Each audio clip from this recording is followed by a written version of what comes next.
But their story didn't end there. How could there have been only one? And he's back in business. Is the worst idea in history of bad ideas. Part 2 is the final chapter in the violent history. This time, it's personal. To be jolly, fa la la la la la la la. After vacationing across America and throughout Europe, Take it, Russ. this holiday season, the Griswolds are going to play it safe. Clark, we're stuck under a truck. Oops. They're staying at home. I give you the Griswold family Christmas tree. Hope you're not getting sap all over your sweater, Clark. All Clark wants is a quiet, old-fashioned Christmas. Sorry. Got a little knot here. Can work on that. What he's going to get is the gift that keeps on living. Merry Christmas. His family. We didn't come to impose. Oh, hell, there's plenty of room. Do you sleep with your brother? Do you know how sick and twisted that is, Mom? Well, I'm sleeping with your father. Have you got a kiss for me? You better take a rain check on that, Art. He's got a lip fungus they ain't identified yet. But no holiday could ever be more deeply touching. We were gonna call, but Eddie wanted to make it a surprise. If I woke up tomorrow with my head sewn to the carpet, I wouldn't be more surprised than I am right now. We're really gonna fly down the hill with this stuff. So genuinely moving. Can I refill your eggnog for you? Drive you out to the middle of nowhere? Leave you for dead? More truly uplifting. Can I show you something? I was just browsing. Or more down to earth. Merry Christmas! If Santa is smart, he'll stay well clear of this joint. It's a death trap. Than Christmas with the Griswolds. Everybody come out quick, look at the lights! They want you to say grace. I pledge allegiance to the flag of the United States of America. This year, let Chevy Chase light up your holidays. National Lampoon's Christmas Vacation. That thing had 9 lives. She just spent them all. You woo, crack up.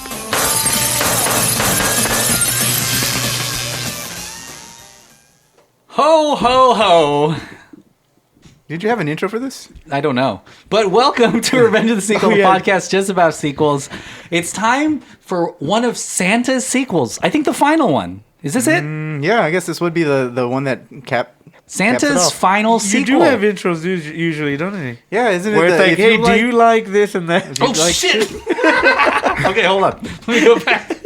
Oh, shit. Good stuff, guys. Good stuff. Very unprofessional. Yeah, sorry. I was like, what the fuck? Our guest is leaving.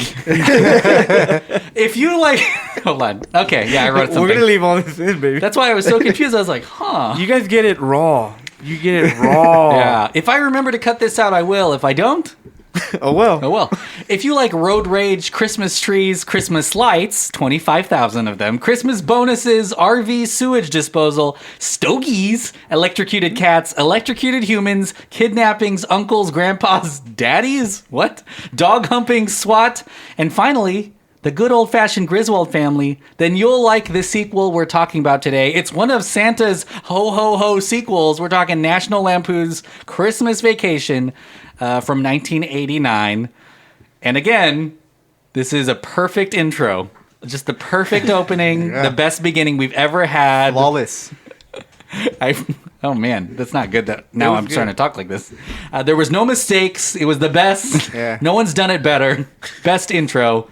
My name's Emmanuel. Hi, I am Andrew. Hey, it's John. And we have a guest. Hi, it's Gerardo. I'm Gerardo. It's a holiday surprise. Surprise. For all of you listeners, we are recording not via Zoom, but safely with masks on. So if we sound muffled, it's because we have our ho-ho-ho masks on. Because, yeah, we can't breathe. Our ho masks. Yeah. Andrew's always got his ho mask on. I always keep that thing on me. Gerardo, what is your favorite Christmas movie to put on? It doesn't have to be a sequel. Just every year, come around December time, and you're like, I want to feel like a log on fire in a fireplace. Getting chestnuts roasting atop me. Nuts on top, fire below. What movie would that be? It's sounds weird, and I actually like this movie. This movie I watch every year. Wow! He's on Bang Bus 47. Nice. This is what a great choice. Surprise. My favorite sequel is also every sequel we're talking about this week, like this one. Yeah. I'm just kidding. But this is a really good one because I feel like it's almost one of the quintessential sequels, maybe the most of all of the ones we've watched so far. I don't know. What are you talking about, like in terms of Christmas? Yeah. I guess. Yeah, definitely. I think I was talking to Gerardo right before we started recording about. Wait, you guys started talking before we started recording? Yes, I know. I wrote the rules. That's supposed to be saved. You're supposed to be saving yourself. Andrew shuts up in a corner with his eyes closed. Andrew, it just looks like the Blair Witch. I know. You just walk in and you're like, Andrew? People don't know this, but in the Blair Witch movie, that she was just waiting for a podcast to start. That ghost. Yeah, exactly. Spoiler. Yeah, and then it just never started, so she just disappeared. Spoiler alert. Those damn cameramen ruined it. I'm on the side of the witch in Blair Witch. Yeah, but when it comes to, like, I think, you know, the one of the quintessential, I guess, like what you said, quintessential Christmas movies of, like, the year, or, like, to watch, basically, to me, two come up, like Die Hard, I kind of need to watch at Christmas time, and The Christmas Grinch? Vacation. No, not the Grinch. Oh, the Grinch too, Yeah, but like I agree with the Grinch. The Grinch but is Christmas good. Vacation is like something that I've watched every year since I've known about it. I don't want to say like since I've A Christmas when I Story? first saw it, like, you know, That's in a good one too. the early Yeah. 90s. We but should do a Mount Rushmore of Christmas movies. yeah, We should. eventually. So let's do it. Oh, Let no, me think. this Who is would the be last on mine? week, I think. I think Grinch for me is up there. Grinch. Which Grinch? Animated or live action? Or Live there's action. two agree. animated. What? Benedict Cumberbatch, Scott Mosers. You put the live Grinch. action one on there. I put other the than live that? action. Ron Howard. You know that I visited the set of The Grinch, and Andrew could have gone, but he did not go. You always rub it in. It's decrepit. The weather has gotten to this Whoville set, and I don't know why anyone didn't just tear it down. But let's see. Some people love The Christmas Story. I don't put it up there for me. Ooh, hot take. I say no, thank you. How many people are on Mount Rushmore? Is it 4? Let me look it up. With or without Trump? With or without Donald Trump? I don't know. Like, if Trump is on there, does it mean it just means one more movie? There's so, four. Like, There's 4 people. okay, but so yeah. like just let's go with 4. Okay, so our best 4 movies. I actually really love to watch the Tim Allen Santa Claus movie. Okay, so That's that's up one. there. That's one for you. Also, I'm a huge fan of Tim Allen's politics. And I'm just kidding. Krampus Krampus is up there for movie, you? but I could watch that all day long with Krunkus? Adam Scott. And I think that's it. How many did I pick? Grinch, Oh, no, Krampus. Grinch, yeah, Krampus. You only got one more then. Wait, Grinch, Krampus. What did I say before? that? Santa Claus. he didn't The remember. The Santa Claus. Yeah. I was like, he doesn't even remember. It's not. It can't be his favorite. I'm fucking going crazy over here. Oh, I gotta man. throw an animated one in there, huh? I guess I don't have You to. don't have to. But the first Home Alone, I think, is the other Yeah, one. exactly. That's my It's your 4. Mount Rushmore. Drew, what's your? It's got to be a Die Hard. Wow. Home Alone. Ooh, probably. I'm gonna throw Iron Man 3 in there. A Shane Black classic. Oh, no, a modern classic. Yeah, barely a Christmas movie, but okay. Technicality. It's pretty good Christmas movie. Yeah, I it think. is. Yeah. And this is a tough choice. I kind of want to say Jingle All the Way. Oh, that's a good one. Yes. Oh, shit, With that's actually a Arnold. good one. Fire Yes. one. Gerardo, Yeah. what are your 4? I'm gonna go with 2 for 1. Nightmare Before Christmas. Ooh, that's a good one. That's a Halloween movie. It's I'm just both. kidding. It's a No, I'm Christmas just kidding. movie, No, actually. I think It's a 2 for 1. I said okay. I'm just kidding. And Christmas Vacation. This is I like this one. is- yeah. Oh fuck! I should have thrown that one on. I missed it. Jingle All the Way. That's a good Jingle one. All the Way is 3. Which one was my And third Die one? Hard. And Die What Hard. was Die my- Hard. What was my third one? I don't know. I don't know. We forgot what you just said. Okay. Well, because I want to replace it with Oh, yeah, Iron you're Man right. 3. Yeah, Christmas Vacation. What? Replaces Iron Man It's 3. fucking- It definitely God damn would. it. Was it like, I guess we have a similar list. I'm not paying attention. I'm gonna go to. Like, I was going to write them down, but now it's too late. Speaking of on that topic, I actually watched this movie so much that I tune it out every time I put it on. So I'm just so y'all know. I watch it so much. I don't know. I What's don't going watch on. it. What? So I'm gonna choose Die Hard as one of the movies because it's just awesome. That's 3 Die Hards, and it's crazy because some people think that's not a Christmas movie. Yeah, I mean, to me it is. I see the debate. Bruce Willis. I see the debate on both sides, but like I think it's a good people thing. on both sides from John. Say that, God damn it! Wow. So Die Hard. Tim Allen would be proud. You're making me lose my fucking trip. Sorry. Die Hard, Christmas Vacation, definitely. I want to say all of the other reindeer. I was gonna say that one. That's a fun one. Yeah. Which is something that aired on Fox like fucking in the mid '90s and shit. And the fourth one would have to be the animated Grinch. So which one? Which animated Benedict Cumberbatch? The Boris Karloff Smaug? one. The Boris Karloff one. Okay. Yeah. I think we got a good mix going. Yeah, that's a pretty We good got a stew going. Christmas stew. Here's some things I Googled. But there might be on some other people's Christmas lists. Oh man, there's gonna be one that I'm like, oh, replace it. No, this is just all like based on what you like. But Love Actually is a pretty good rom-com. Skip it. Keep going. Okay. According to Bad Moms Christmas, that movie sucks. Okay, damn. The Polar Express is a big one. Okay. Bad Santa. I don't really watch it. Actually, Bad Santa's pretty funny. Black Christmas, Miracle on 34th Street. Oh, Black Christmas? Fuck, I forgot about that. It's a Wonderful Life. Let's White Christmas I actually really like too. I might throw that in. Miracle on 34th Street. Yeah, there's quite a few, but yeah, there's a lot of Christmas movies. Yeah, there's I think there's more Christmas than there are Halloween. I'm assuming. Unless you count like horror movies. As Halloween. That's all. Yeah. And The Night Before was really good with Joseph Gordon-Levitt and Seth Rogen. Shit, that was good. Really Daddy's good Home too. We also did that for the podcast last year. Daddy's Home. All right, well, that's it. I'm just kidding. No, we're going to talk about the National Lampoon's Christmas Vacation. I know you're already like 10 minutes in, so it may be too late to tell you what's going to be in the episode. We're going to play a fun game, and then we're going to crown our Spirit of the Holidays award to one of the characters from this movie. Mm-hmm. That is here. But let's talk about National Lampoon's Christmas Vacation. I want to ask you, Gerardo, since this is your favorite movie, how old were you when you first saw it? And what did you think if you were a little baby boy? Oh, man, I was around 10 or 9. I remember watching it on TV. Wow. It was PG. I mean, I guess they censored a lot of stuff, but it was good. It was funny. It clicked all the ticks on the boxes. It was good. I liked it a lot. Funny. I can't really think of anything else. The humor just really got me. Yeah. It was it had some feel good moments, but something about a good laugh. Yeah, it's a hoot. Yeah. Randy Quaid really made me laugh a lot. He made me laugh a lot. I mean, Chevy Chase was good in it too, but yeah, this is like the only things you kind of known, like me, growing up with the Vacation series in general. Because like I think I want to say like Christmas Vacation was probably the first vacation movie that I've ever seen, and then you go back and my parents showed me the other two. Like I found out that European Vacation was a thing, and then whoa, they let you watch that one? Well, yeah. I mean, actually, I remember the first time I saw European Vacation was actually on CBS, so it's obviously edited. Oh, okay, yes. That being said, I saw Vacation like years later, and I was like, "Whoa, this one's raunchy!" Like the first movie, because they kind of just toned down as the movies go on. Really, if you think about it.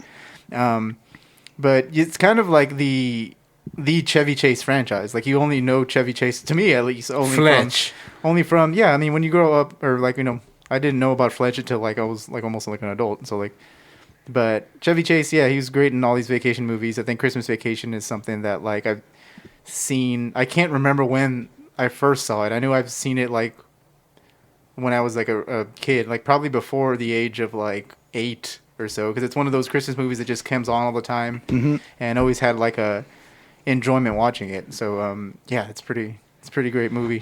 Pretty nostalgic too. It kind of gets you into the nostalgic feel more so than any other Christmas movie that I can think of off the top of my head, other than like The Grinch or something. But like Christmas Vacation really does kind of hit that nostalgia button pretty well to me. That and Home Alone, I guess, if we're talking the same thing. Let's do our Mount Rushmore of Christmas movies. Let's just do it, okay? I'm just kidding. Like, do it? What?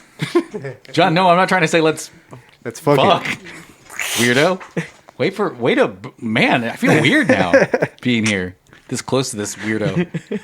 Andrew, when did you first see, speaking of weirdo, a lot of National Lampoon stuff, like European Vacation, this is like the most PG National Lampoon thing to come out. But how old were you when you?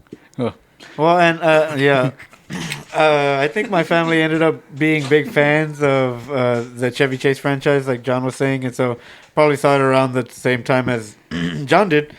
And it's really cool because it gets me really nostalgic about, like, especially if you guys have like big families and stuff like that. And exactly, I love the way Clark like wants Christmas to be perfect and to be fun. So it's just a feeling that I think a lot of people have when it comes to Christmas in general. I mean, and whatever holiday you celebrate or whatever.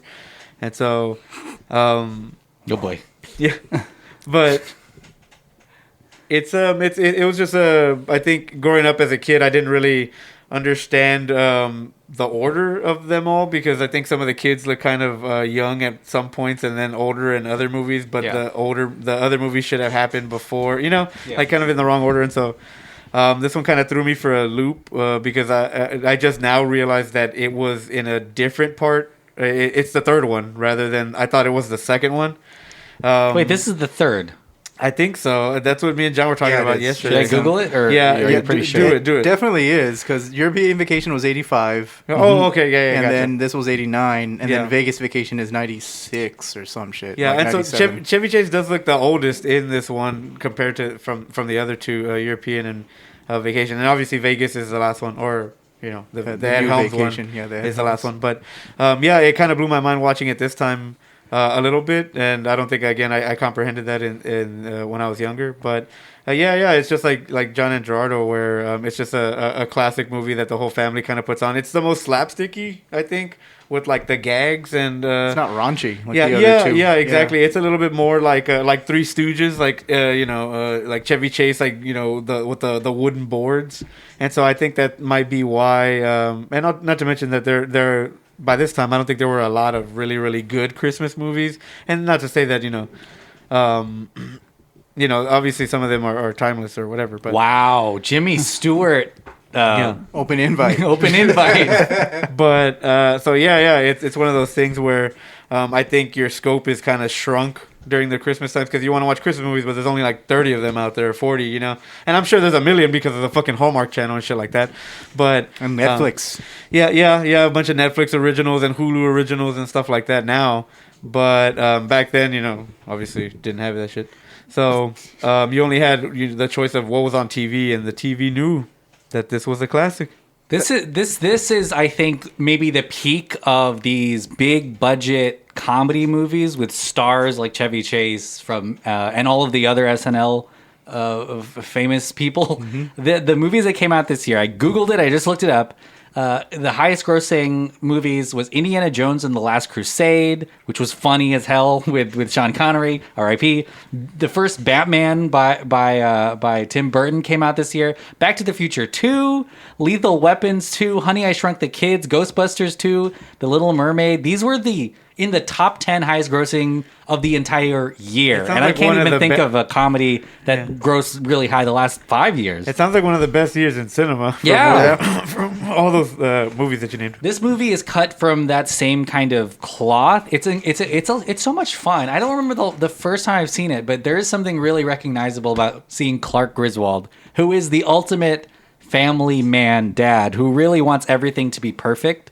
It's kind of crazy because that's like the straight doofus almost is kind of what he is, which is repeated in like every sitcom ever. Yeah, that's what I was telling John. I was like, "Oh, he's Homer Simpson." And that's essentially. He's Simpson. He's Peter Griffin. Yeah. He's the guy who just wants things to be perfect, but isn't the best tool to capable of it. Capable to do it. It's kind of a little incompetent. And shit. And this movie just delivers on the National Lampoon thing of the setup to the joke, where know that something hilarious is going to be happening because he's setting you up for it. There's a build up. Yeah, and I think that this movie delivers on a lot of that, and then definitely having Randy Quaid in it adds another lemon. It's like two of them now. You got a whole level. I think it's exciting to see all the family together, especially during Christmas. I think that's what makes it super relatable. The only thing that I can't relate to in this movie is the obsession around the bonus check and money. And the only reason why is I was like, come on, you're obviously super rich.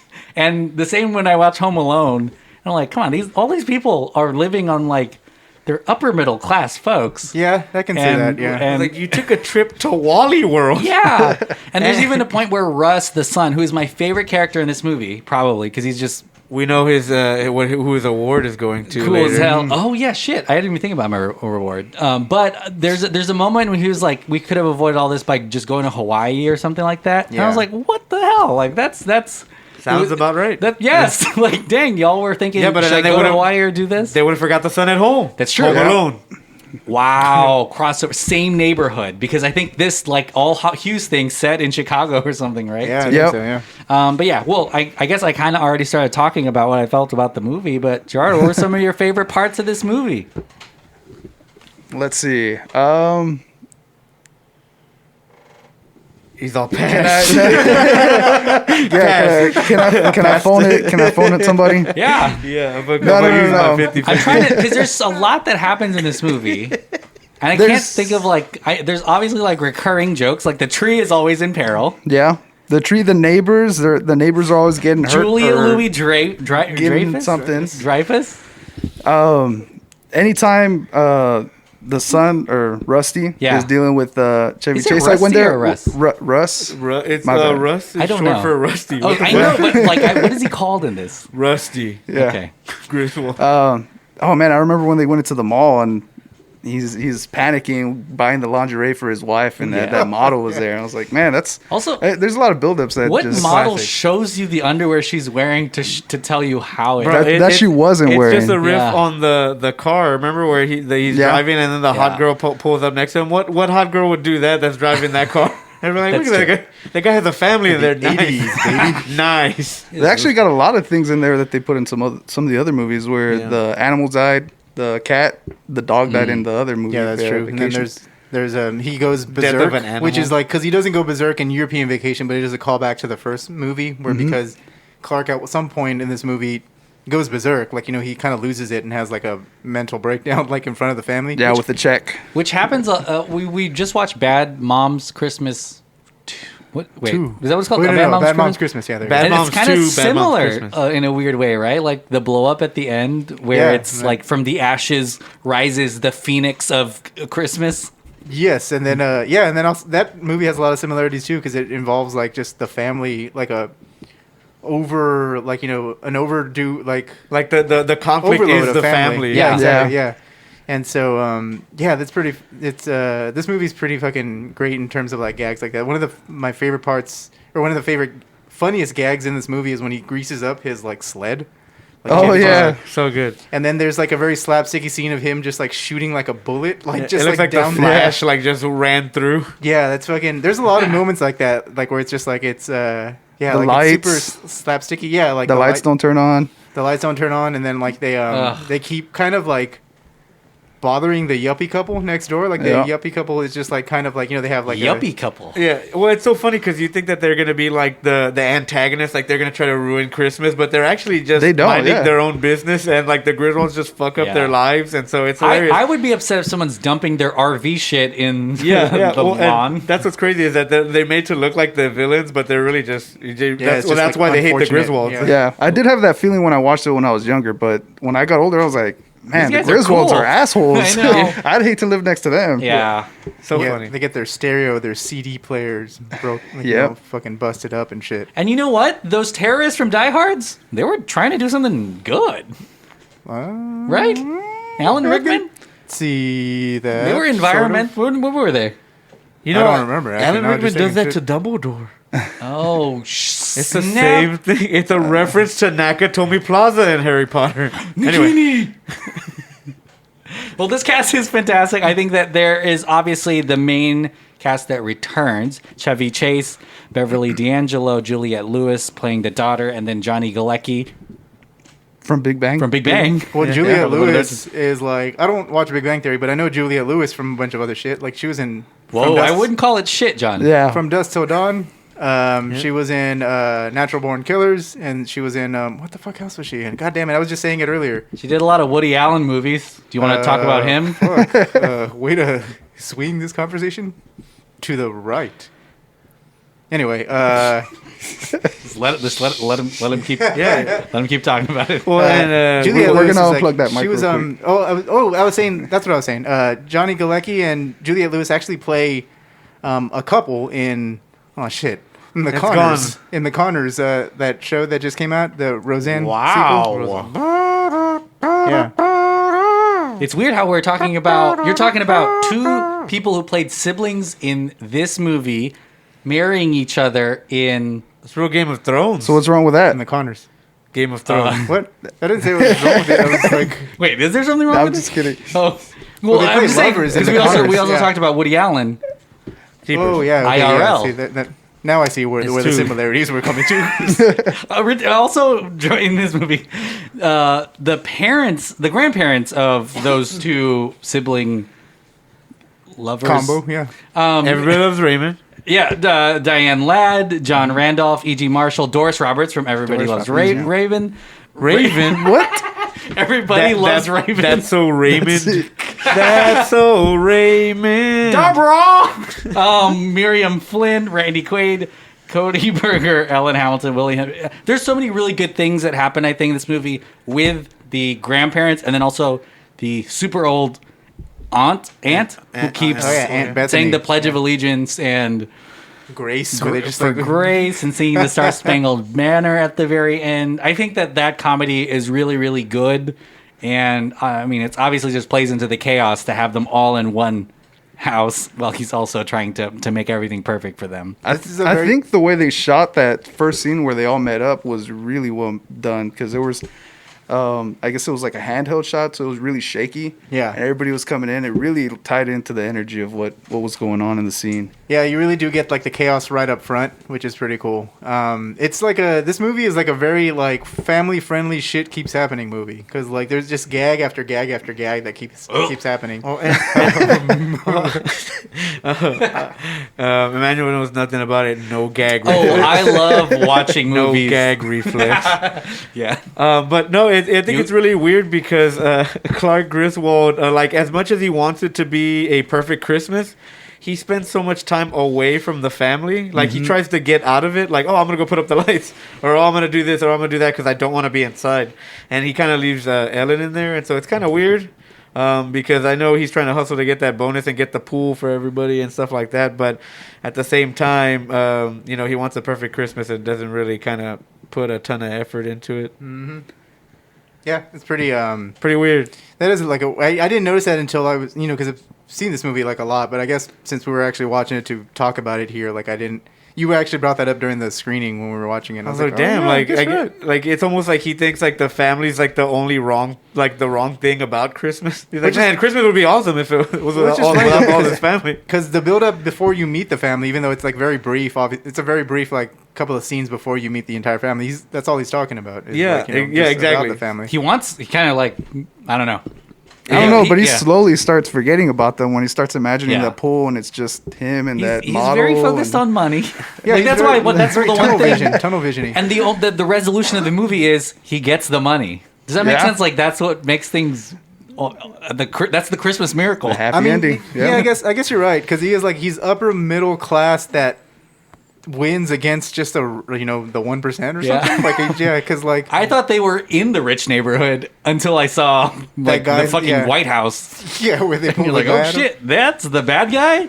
But yeah, I think, and it doesn't matter. The whole movie's pretty funny, anyways. And there is like a weird, not a weird, but there is a throwaway line where he's like, "Hey, it doesn't matter if I get the bonus. We're all together." But of course, he says that right around the time that the SWAT team he gets the bonus. He gets the bonus. Yeah, you're right. So I guess that was his reward for being selfless was money. But yeah. So we're all right. So here's what we're gonna do. We're gonna play a game. So this game for the participants, who again for the listener is not you, but it is for John, Andrew, and Gerardo. Go on your phones and go to buzzin.live because this game is gonna require a code for y'all and for me to give you the code. Wait, buzzin.live? Buzzin.live, and I'm going to read the game code. And I'm going to read it out loud, and I'm probably not going to edit it out. So if you're listening, you can't join. But buzzin.live and the code. Are you all ready for the code? All right, now I'm ready. 231-224. This is basically how the people here can buzz in .live. But we are going to play a game. That's right. Lock it. It's locked. This is a Christmas vacation. Now, I will start this off by saying I messed this game up hardcore. Cool. But the winner of this game is going to get a subscription to the Jelly of the Month Club, just so you know. Nice. Now, here's how I screwed up. This is a... It's a Vegas vacation game. No, I didn't know that I messed up until my girlfriend who watched this movie with me told me just how badly I messed up. This is a trivia game on Jell-O. Okay. Oh, and nice. Sophia was like, "Why are you doing it on Jell-O?" And I was like, "Oh, because of the movie." And she was like, "That was for Jelly of the Month." Yeah. It has nothing to do with Jell-O. And I was like, "Oh, doesn't she make a Jell-O dessert?" She does. Yeah. So that's why I was like, "It's kind of related." You saved it. I saved it, but technically, You I fucked totally screwed up. So here's what's going to happen. You're going to. Are we talking about Jell-O? We're talking about Jell-O. What the fuck? We're talking about Jell-O, baby. And these are trivia questions around Jell-O, which is some of my favorite things to eat in a hospital, other than nurses.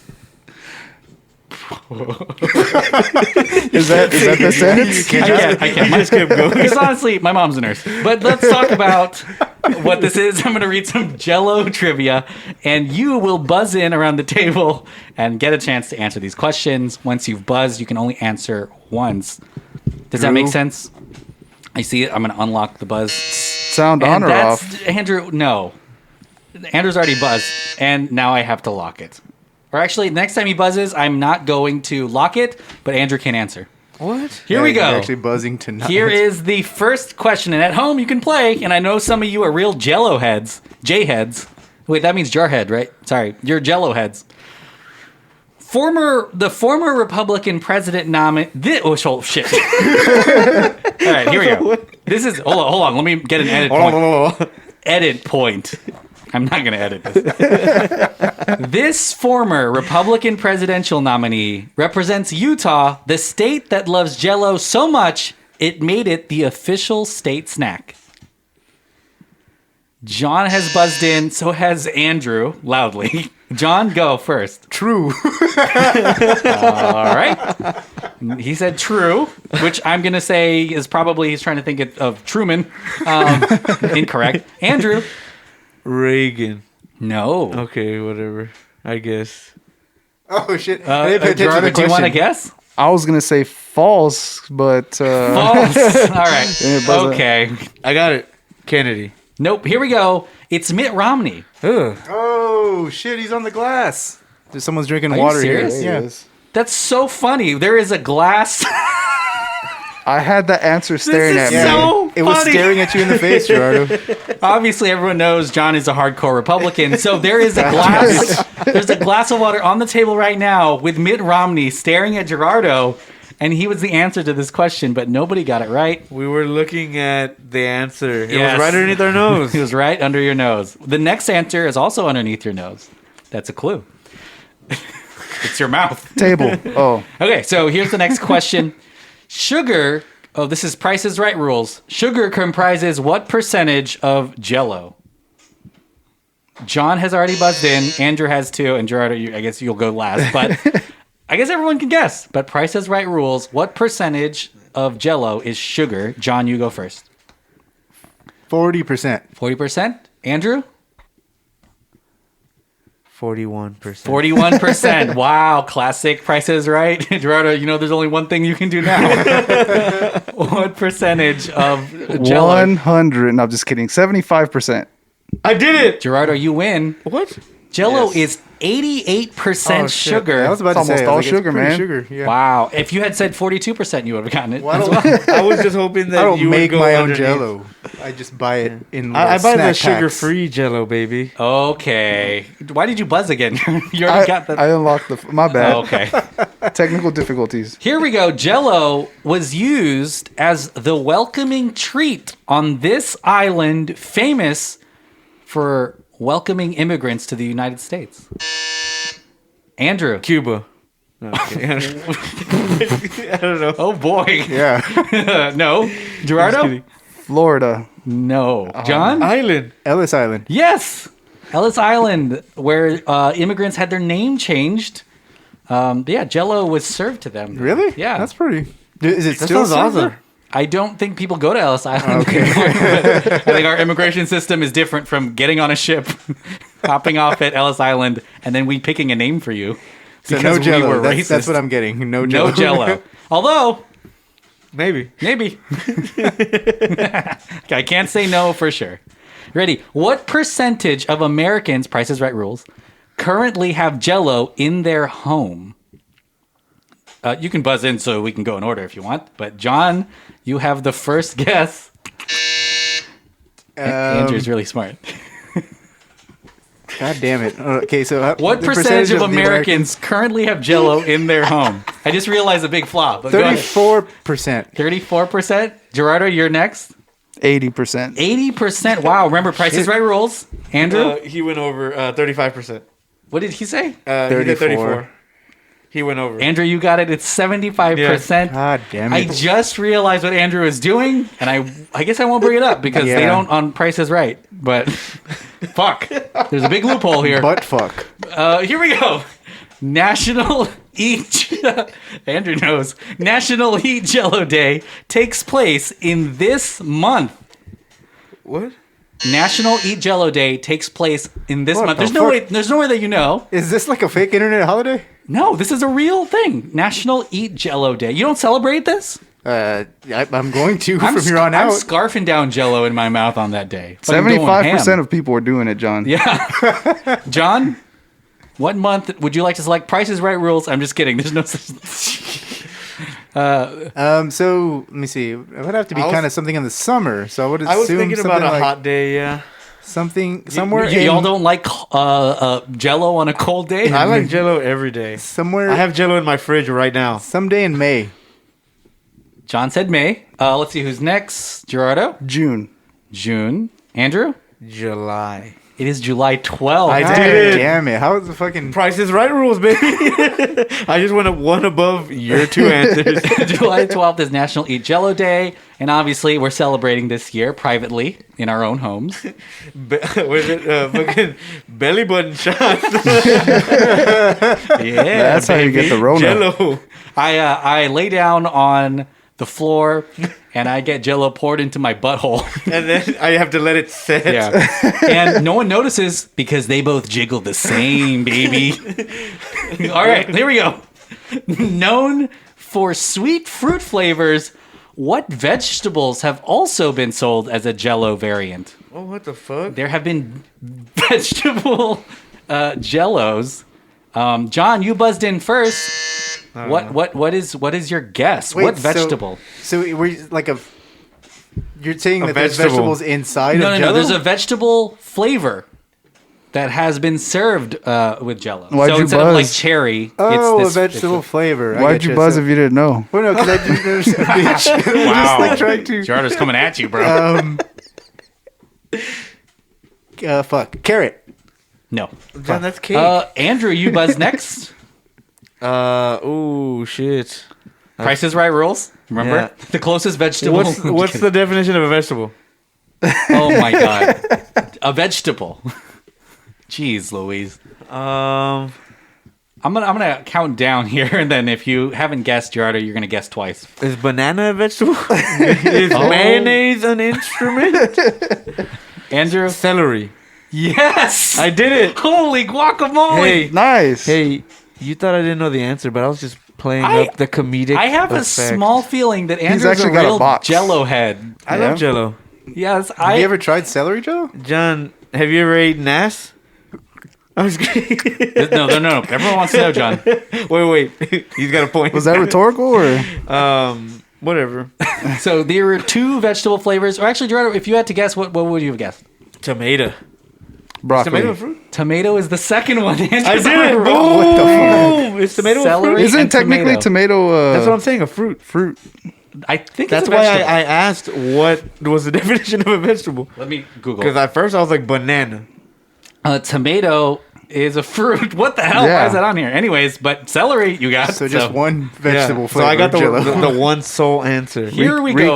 Recounts. How many this Price is Right rules. How many fuck. official flavors of Jell-O are there Hold on. No. currently? How many official flavors of Jell-O are there currently? And Someone buzz in. I think everyone knows now what's happening because nobody is buzzing in because on Price is Right, being the last person actually helps. And Andrew, you buzzed in first. Gerardo touched mine. Well, this is the rules now. Wait, what was the question? How many official flavors of Jell-O are there currently? How many official flavors of Jell-O are there currently? Fuck. One, two. Andrew's running to the cupboard. He's counting. 1, 2, 3, 4, 5, 6. He's beautiful minding it. John has thrown Jell-O packets on the floor, and Andrew's just counting them in his head. Is that beautiful mind? Or is that Rain Man? That's Rain Man. So what? Shit. 13. 13 is Andrew's answer. Let's Gerardo's see. Gerardo, you're next. 36. 36. And went John, over. your turn. 17. John, you got it right there at 22. See, you went over. Wow. Okay, let me tally up these points. Fuck. Andrew, you have 3. John, you have 2. Gerardo, you have 1. It's a real 3-2-1 sitch. And I we're can done. come back from this. We did it. Yeah. That's you it? really can. No, we're not done. Here we go. Wait. My phone died. Price is Right rules. I want to have so many number answers here. Yeah, you're really a fan of the Price is Right. This podcast is now mostly about Jell-O. Okay, here we go. How much money did the inventor of Jell-O, Pearl Waite, sell the patent and trademark to Jell-O for? How much money did he sell the trademark for Jell-O for? Gerardo, you've buzzed, then it's John and Andrew. $700,000. $700,000. Wait, what was it? What was the question? How much No, money? I don't think we should repeat that. Okay, shit. fine. No repeating. We had It's a monetary amount. I feel like, yeah. And so, John, you're next. So he sold the patent for, I want to say... Thank you, John. Oh, shit. That didn't mean to... Appreciate it, brother. I got Andrew's it. playing the game. Playing the game of life, baby. Okay. I played a win. This is great.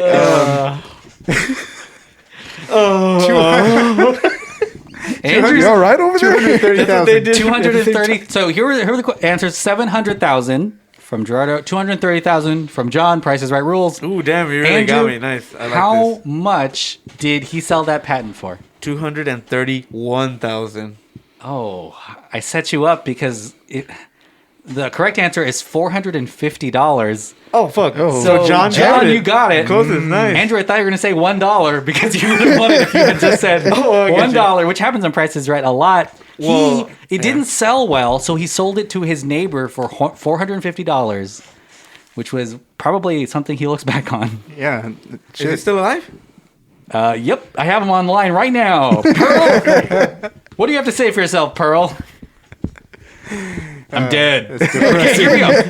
Now we're moving to the movie portion of Of our five-part test. Just so I get a double check. 1, 2. We're tied. 1, 2, 3. 1, 2, 3. Oh yeah, they're tied. But Gerardo, you still have plenty of questions to come. What the fuck? All right, ready? This Cecil B. DeMille Okay. biblical blockbuster used Jell-O to portray the parting of the Red Sea in 1923. Andrew? The Ten Commandments? Yes. Fuck. I didn't know that. I gotta watch that movie again. Yeah, I always knew it kind of looked like Jell-O. I might have known yeah, now this, that so you I was think about like, it, yeah. I'm thinking about my you see parents. the My parents imagery put it on in it. every year, and Really? so yeah, like I would be there. I was like, man, it does look like Jell-O. Not thinking about it. It's Holy a long movie. I Made you had to watch it hungry? on. It's like broken up into 2 or 3 VHS tapes. Me and my dad straight up watched all 3 Godfather movies just in one sitting before. That's all. There you go. The Ten Commandments ain't nothing. But And then after you watched it, he said, "Andrew, let's go out to the lake." in fact, actually, on the 3rd one, he was like, "We don't need to watch this." Really? Yeah, I think he stopped. There's There's a new one. the recut Godfather 3 coming Yeah. out. Gotta watch that. All right, here we go. Revenge of the Sequel. We're still in the movie portion, or the pop culture portion, I guess. Green Jell-O powder dust was used to color the emerald horses in this 1939 Hollywood classic. John? The Wizard of Oz. Yes, Queen. Oh yeah, nice emerald. Here we go. This is the last one of the movie portion, God damn. or the pop culture portion, and I have a feeling John's going to get this one. considering his history with, this disgraced pervert. Andrew? Kevin Spacey? No. But Andrew has already buzzed in. I'm going to continue. He can't answer. This disgraced pervert was the spokesperson for the brand since 1974 up to his conviction. Oh, Jesus. John?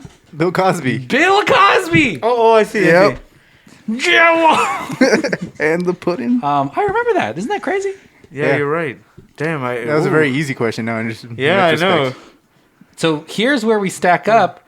Andrew, 1, Don't 2, remind me. 3, 4. Yeah. Wait, 1, 2, 3, 4, 5. John, 1, 2, 3, 4. Oh yeah, baby. Gerardo, you have 1.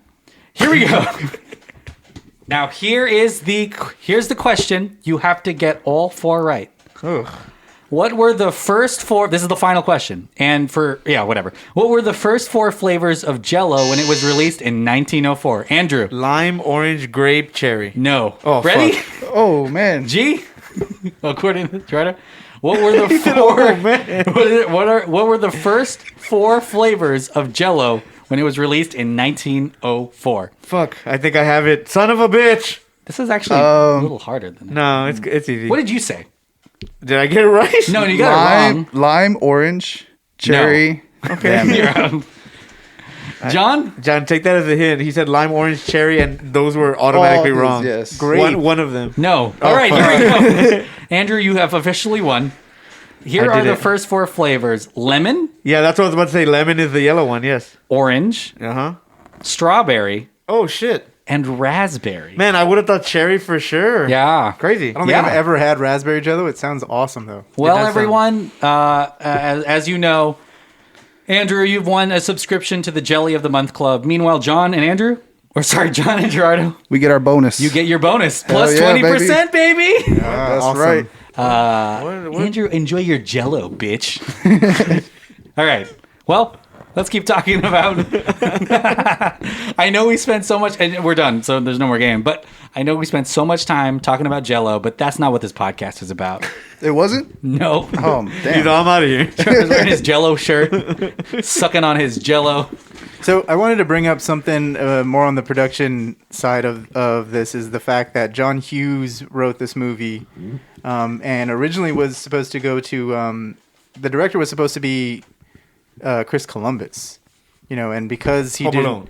Yeah, and actually this movie led to Home Alone because... Gremlins? No.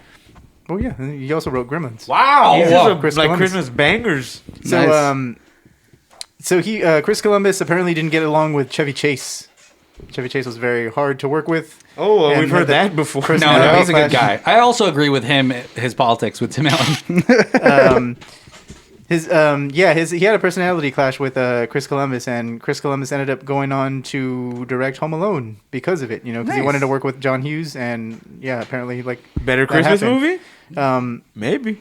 It's crazy is that the fact that John Hughes wrote all 3 original vacation movies. The first one comes from a short story that he wrote in National Lampoon's magazine, and this one comes from another one. I think the second one is kind of like an anomaly because he was kind of just maybe consulting on the script at the point. This is like Hughes' season. Yeah, it's like these Hughesian times. The Hughes-averse expanded somewhat because Home Alone is huge. Yeah, Gremlins right? is huge. It's huge. This movie huge. I can't imagine. Obviously, during this time, Spielberg's also huge. Huge. Equally as huge. Let's see who else was huge. Francis Ford Coppola. Huge. Was it? Oh, yeah, Orson Welles physically. Huge. Yeah. Zemeckis, huge. Zemeckis was a thin man. Oh yeah, my bad. Sorry. But I think that's maybe why a lot of these movies are imbued with some kind of nostalgia. They were really connected in terms of who made a lot of them. Yeah. And if it wasn't them directly involved, it was someone who passed along the script to the guy who ended up making it. Like right, Spielberg, there's a lot of stories of Spielberg being offered every movie in the 80s and 90s and him giving it to John Hughes, giving it to someone else to be like, I can't do this. Maybe you can. Yeah. It's interesting we're talking about this. The actress who is the attendant at the one with who shows her underwear in it. Oh yeah. Her name is Nicolette Scorsese. Scorsese. unrelated to Martin Scorsese. But coincidence? Coincidence? I think not. What? That's pretty funny. Yeah, it's fuck, I had lost it. There was something else related to the John Hughes, like Hughes-averse, that I was going to bring up, and I forgot it. It's Yeah, fucking exactly. gone. Fucking hell. I feel like there's a lot to be said about the fact that not only was John Hughes so instrumental at this time, but the fact that studios just knew that these comedies, which is again super rare, were going to be successful enough to continue, because the Lampooniverse is also growing during this time alongside. Yeah. How many? So there are just 3 National Lampoon No, movies? There's a lot. Five. Yeah. 5 total. Oh, you know what? From this movie, isn't there a spin-off with Uncle... Yeah, there is. Yeah. See? Yeah, you're It's right. Christmas Island. Christmas Or- Vacation yeah, 2, Cousin Eddie's something. Something Yeah, we don't, Island, talk yeah. about that one. It's like Jingle All the Way too. Wow. Well, let's talk about Also him. Randy Quaid. Let's talk about Randy Quaid a little bit. you Let's want- talk about his character. What did you think about not Randy Quaid, but Uncle Eddie in this movie? I think that's what I liked a lot about this movie, was that it has a lot of, especially if you're a big fan of the Vacation franchise, it has a lot of callbacks to those, like the the Russ, and then Russ is like right next to him. Yeah. Plate in the head. Plate in the yeah, head. yeah, Plate in Cousin the head. Eddie. And so Cousin Eddie is one of those like things that connects all of them, and so it's really, really funny to see. Because Clark is such a so down to earth, nice like family man, and then he hates the crap out of Eddie, and Randy Quaid does it so well, but also he ends up kind of being like one of the saviors of the movie, kind of very out of left field type of way.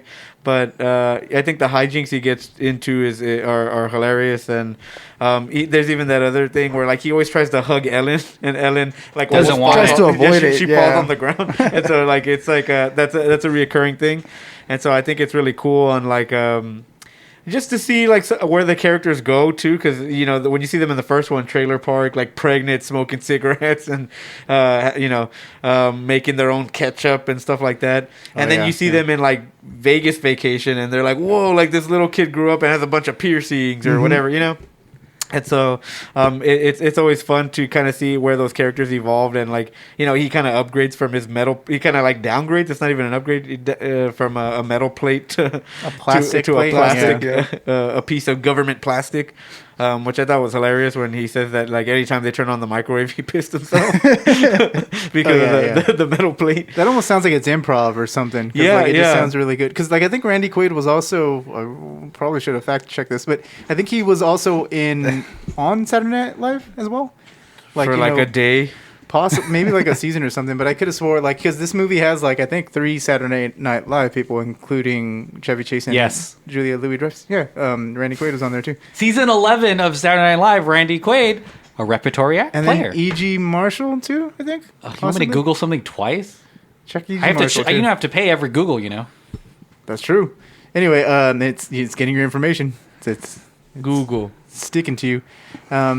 Randy Quaid's character as Cousin Eddie is like kind of iconic. You only kind of know, again, if you're associating actors with roles in which actors don't really like this when you pigeonhole them into a role, but it's Cousin Eddie and Independence Day. Yeah, that Independence Day dude. Oh, yeah. Hello, boys. Yeah, so like Randy Quaid excels at everything that he's doing in this movie and in the franchise in general. I've never seen Christmas Vacation 2, Cousin Eddie's Adventure or something I like have that. no interest. Yeah, I don't think I want. Actually, I have an interest only because like apparently they have an actor from the first Vacation movie from the 80s, like reprising her role. I don't know who it is. I think it might be Audrey or something else possibly.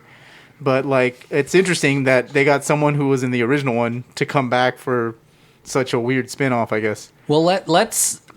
We're talking about a character now, but let's talk about one of the most important parts of our Halloween Christmas series, and that is the coveted by no one Spirit of the Holiday, Spirit of Christmas Awards that we give out to somebody who embodies the spirit of Christmas, a character in all of these Christmas holiday films.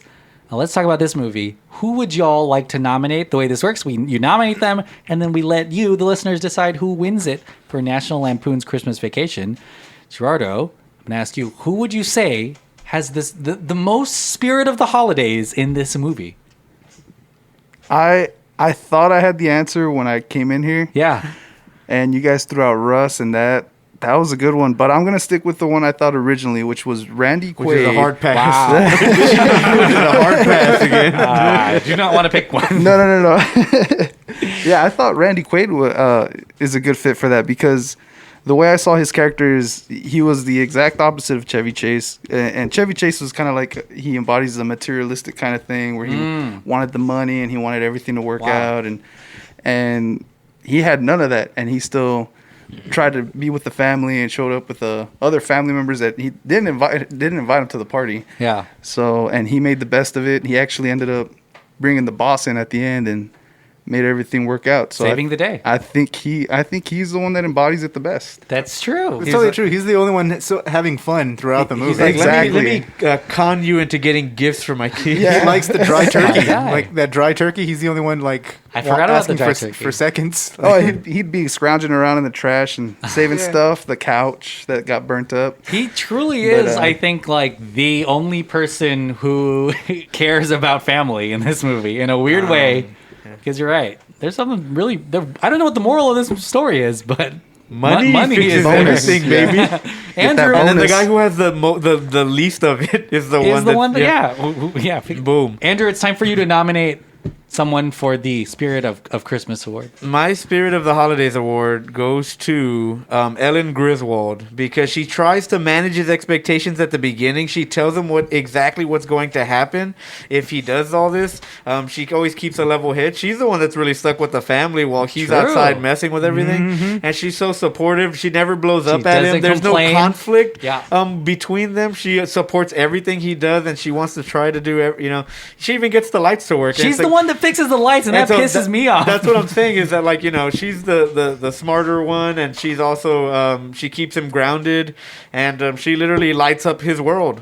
Wow. That's a good one. Spirit of the Christmas. See, I like that. Randy Quaid had to do a felony to get Christmas. So had to do a felony. Yeah. Okay. And you're like, okay. Hey, but she smoked. She smoked in that movie. Yeah, she did. Right in front of her daughter. Exactly. She needed a ciggy. She's giving out that secondhand smoke. There's a lot of she's smoking. dealing with all. I know. There's a lot. It was back then when smoking in front of your kids is okay. Yeah. That's never okay. It's not okay. The good old days. It's like, you remember that show, Mad Men? Smoking on a plane. Smoke everywhere. Why do we even have those lights on airplanes anymore? It's for literal smoke. Hey, flight attendant! It doesn't say no token on the plane. That's me in my character. John. Shit. Actually, like you guys took, I would say like hot take. The neighbors. Here we go. Hot take. I think the squirrel? sheriff there at the very end is the Spirit of Christmas because he lets all this craziness go at the very end. He has to. And that's insane because, shit just happened. Someone was just kidnapped. Someone was just kidnapped. And apparently he was going to, open up a can of whoop ass on that rich dude. He was like, hey, if I would have, if someone would have done that to me, I would have. And then he doesn't do this at all. John taking the side of police brutality once again. God damn it. I'm not even surprised. I could have told you from the beginning of this episode who he was going to pick. But he keeps his crew there just to kind of celebrate with them in a weird, little awkwardly filmed dance sequence there at the very end. Yeah. So yeah, I think the easy one would just say Clark, but I guess that would be. I thought you were gonna say the auntie, the really really old auntie. Yeah, she's good too. She's patriotic. She's pretty fun. America. Yeah. I pick Frank Shirley, who's Clark Griswold's boss, because guess what? He didn't have to give him the bonus. He could have pressed charges and was like, boom. He could have pressed charges. He could have busted everyone, and it would have been truly justice. I mean, warranted. He might have done it. It's played by Brian Doyle Murray, who is brothers to Bill Murray. Bill Murray, Rusty? I didn't. Everyone didn't pick Rusty so that you could pick Rusty. Oh, and then you didn't pick him. Nope. Russ, you were a pushover. But yeah, I pick him because I feel like the moral of the story is as long as you get your bonus, you get to build your pool. Holy shit, he is Bill Murray's brother. And he finally got his you bonus. can tell. So yeah, I pick him. So I feel like I might have actually picked the wrong person, but it's fine. We are letting you, the listeners, decide. Just let them pay you off, baby, and you have a beautiful Christmas. Whether you pick Uncle Eddie, Ellen, Frank Shirley, or the police. Back to blue. Back to blue. Let's talk about our final thoughts on this movie. It's obviously such a great movie to watch around the holidays. But yeah, Gerardo, what are your final thoughts on Christmas Vacation? It was a blast to watch. It's fun. It's always funny. It never gets old. I remember watching it. Actually, I watched it again the other day for this podcast, and it just flew by. The time went by real quick. I never felt bored. Those buildups they always get you. You know it's gonna come up. Those gags that they put on there, but the way they write them, it's funny. When he falls down through even when he gets stuck in the attic. Yeah, that's one You're of my like, favorite why doesn't parts. he just get out? He's like sticking his head out the window. Instead, he he dresses crazy and watches old Christmas. He tries to get warm with a hole in the roof. Yeah. So good. And then, of course, that all that sentimental stuff and gag. He just falls right through with the projector. So this is great. What did you guys think? Andrew, what are your final thoughts? I think it's going to be a classic for a long time. I actually didn't catch too many things that hadn't aged well. I mean, obviously the thing where at the mall, like with the girl, is obviously one of those things where you're like, ugh. Miss Scorsese. Yeah, exactly. Unrelated. But to be honest, all of them have that. Even the PG ones, where the girl in the car ends up coming back around in Vegas Vacation or whatever. It's one of Clark's weaknesses. Yeah. In a weird way, because he's supposed to be a family man. Yeah. But that's really one of the few things. But I can't wait to keep watching it every year. And that was one of those things that Gerardo's right, is that like the gags never fail. I always laugh hard at even one of the smallest, wittiest lines of dialogue and stuff like that coming from Cousin Eddie, or watching the neighbors fumble throughout their house like 5 times on the same joke with the lights or whatever. But it's one of those things that I think people should watch for, they're gonna watch it forever. John? Yeah, it's almost like a perfect Christmas movie, really. I think I say almost perfect because it would have been better to hear "Holiday Road" by Lindsey Buckingham. Yeah, in this it's movie. true. That is one. That just knocks it a half a point down. Anyway, but it is a perfect Christmas movie. It's something that like the way Drew and Gerardo said, that it's something that you can watch every year. It's almost like quintessential Christmas viewing. And listening to Christmas carols and stuff to get yourself into the season. It's it's really, really funny. I think it's the most heartwarming of the vacation movies. Like out of the how many are there? 5? Out of the 5 movies, it's the one you can kind of show like family members, as opposed to having an awkward viewing session of watching maybe the 5th one or the first one with a family, because that's not obvious. I wouldn't say those movies are family movies at all. And then Chevy Chase is legendary because of this role that he created. So it's kind of like his opus. I know he kind of didn't want to be. It seemed like he probably didn't want to be pigeonholed into that, but it's pretty awesome that he kind of embraced it in recent years and came back for the Ed Helms one. And yeah, if anyone hasn't seen it, I'm sure it's like a must see for everybody. So I think. Oh my bad, spoilers. Yeah, it's a pretty spoilers. Oh yeah, sorry. It's a pretty great flick, and I think everyone should be watching it at Christmas time. Yeah, there's something about the family that you want to continue watching. Obviously, Clark Griswold is like a lovable oaf that is Chevy Chase, and it's just so perfect because that's what he plays in all of everything that he's done. Yeah, because he's a dick in real life, and no one wants to work with him. Yeah, but that's so yeah. There's something acting, about baby. He's just acting. But there's something about these movies. They have like even just visually, there's like kind of a glow to these movies that make you feel super nostalgic, especially around the holidays. They all happen somewhere where there's a lot of snow, and the hughiesiness of it all, like Home Alone. There's going to be some really great physical gags, but then definitely like some kind of heartfelt resolution. And there's quite a few things in this movie that are just funny. That there's a whole squirrel chasing sequence. There's obviously the big light sequence. A lot of explosions, probably more than any other you would think. Yeah, Hughes movie. Yeah. So I think that it's incredibly fun, and there is a little something for everyone. The kids can watch it, the moms can watch it, and definitely sympathize. But then also, there's a little something for daddy. In this movie too. We said it. Well, hey, We thought it. You said it. let us know what you think about National Lampoon's Christmas Vacation. Sorry, I'm imagining myself listening back to this and being like, oh, being like, man, I was on board for the whole hour, and then I'm not gonna That was listen. actually a really heartfelt speech you're giving about the movie too, and then you're like, and there. Hey, I could imagine people searching for the unsubscribe button after hearing a little something for Daddy. Well, now we've come to the end. Congrats. We'll go to plugs. Gerardo, what do you have to plug? It is, I believe, Christmas week when this comes out. Yeah, it is. Oh, yes. I'm sponsored by Sony for the PS5. If you guys haven't bought it, go buy it. He's all send me one. Please send me one, Sony. I named my kid PS5. No, I'm just kidding. No. I got nothing. I just here. Enjoyed hanging out with you guys. It was awesome. Nice. Thanks for being on. Yeah. This was a good movie. It was. It was the greatest. It was the best Christmas movie you've done so far. It's pretty awesome. Shots fired, Tim Hot Burton. take. And this is the Christmas movie because this is coming out and people might be listening to this on Christmas morning. Yeah, that's true. Watch it right now, guys. Watch it. It's a Christmas present for y'all. For It's a your holiday ears. miracle. Yeah, exactly. It's a winter solstice. What's another name for a miracle? Jesus.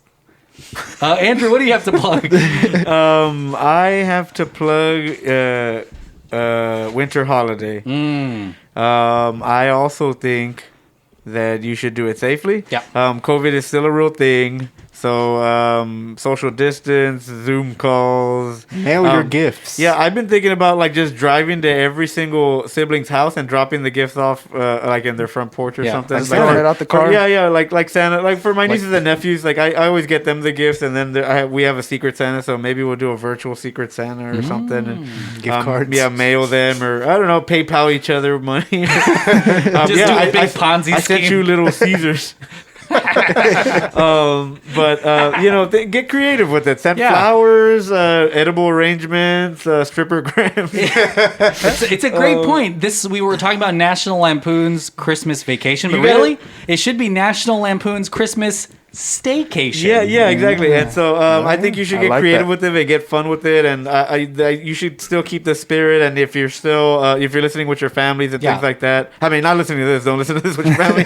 But if you're listening, enjoy it with your family as much as you can. Why can't they listen with their family? There's a little something for daddies.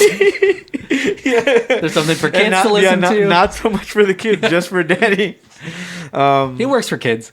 And if Santa, if you're listening, maybe not go to everyone's house this year. Yeah, exactly. Maybe just be in a bubble. Yeah. Why don't you just sit this one out, Santa, and let us Amazon this year for safety. John, what do you have to plug? And also any messages to the big red man himself, Santa.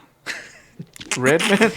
Method man and red man. How about this? The big jolly man in red. Is that better? There you go. Shit. No, I'm thinking of Kool-Aid guy. Yeah, exactly. Jolly. I don't have anything to plug other than to echo what Drew said. Stay safe this holiday season. It's kind of it's still a very real thing. COVID is still a very real thing.